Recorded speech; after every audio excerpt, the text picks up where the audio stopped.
Ülfiye Gizzat bu sözlerine Alfred Yakşımyatov ki nurlar bulup Sibelem.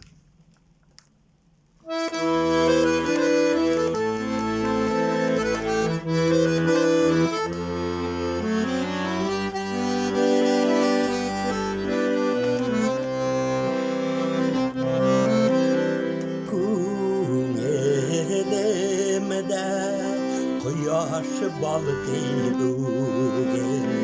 nurlar bulup Sina Sibelem Kuzelerine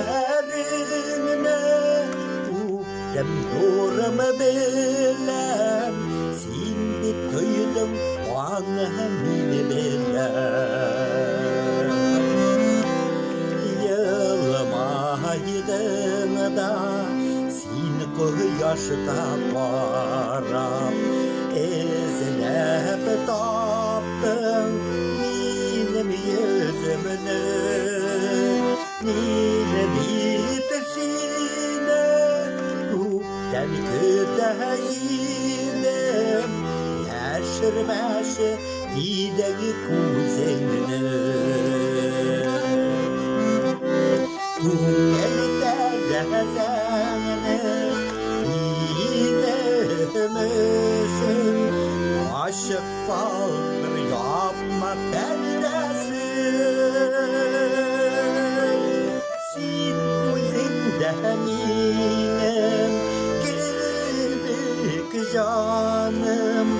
Hislerimle anıları herdesin Elde rezene İdemişim Aşık kaldır yapma perdesin Sin yüzünde eminim Kibik canım Hislerimle anıları herdesin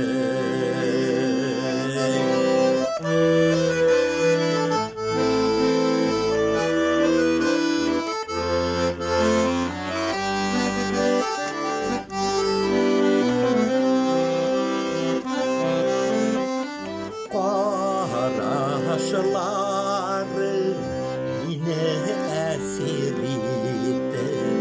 Min rahatlik aldım canıma Koyaş nuru bulur idem gilde Bulur için senin yanımda Elde rezene İnemişim Aşık kaldır yapma perdesin Sin yüzünde eminim Kibik canım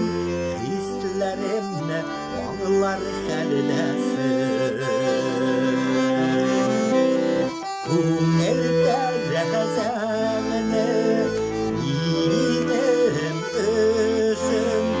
Aşık kaldır yapma perdesin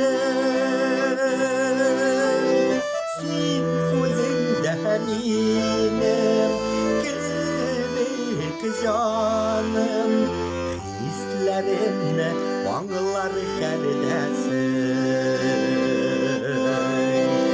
Sin yüzünde eminim Kibik canım